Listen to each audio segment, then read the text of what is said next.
ராசாச்சி நல்லா இருக்கியம்மா? எங்க பாட்டி ஏதோ உயிரோட இருக்கோம்னு சொல்லியாம்மா?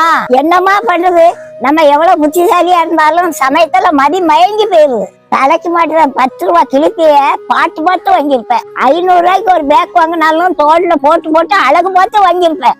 1000 ரூபாய்க்கு ஒரு சேலை வாங்கினாலும் தோல்ல போட்டு நல்லா இருக்கா என்னன்னு பார்த்து பார்த்து வாங்கியிருப்பேன். சாயங்காலம் தலையில வச்சு காலையில குப்பையில போடுவ பூவை கூட பேரம் பேசி வாங்கியிருப்பேன். இவ்வளவு தூரம் புத்திசாலியா இருந்து என்ன செய்ய ராசாச்சி? பல லட்சம் கொடுத்து ஒரு மாப்பிளைய வாங்கும் போது உனக்கு ஞானம் இல்லாம போயிட்டமா? ஆயுள் பூரா ஆயுஷோட உன் கூட இருக்கக்கூடிய மாப்பிள இப்ப அம்போன்னு விட்டுட்டு போயிட்டானம்மா. சில பொண்ணுங்க 10 பையனை காதலிச்சு கை விட்டுட்டு 11வது பையனை கல்யாணம் முடிக்குதுங்க. ஆனா அந்த பிள்ளைகளுக்கு தான் நல்ல மாப்பிள்ளை கிடைக்கும். ஆனா உத்தமமா வாழ்ந்த பிள்ளைகள் தான் இப்ப கண்ணீர் வடிச்சுக்கிட்டு இருக்கு. கவலைப்படாத ராசாச்சி, உத்தமா ஆண்டவருக்கு தெரியும். ஏசப்பா உன்னை தலை நிமிந்து வாழ வைப்பாருமா.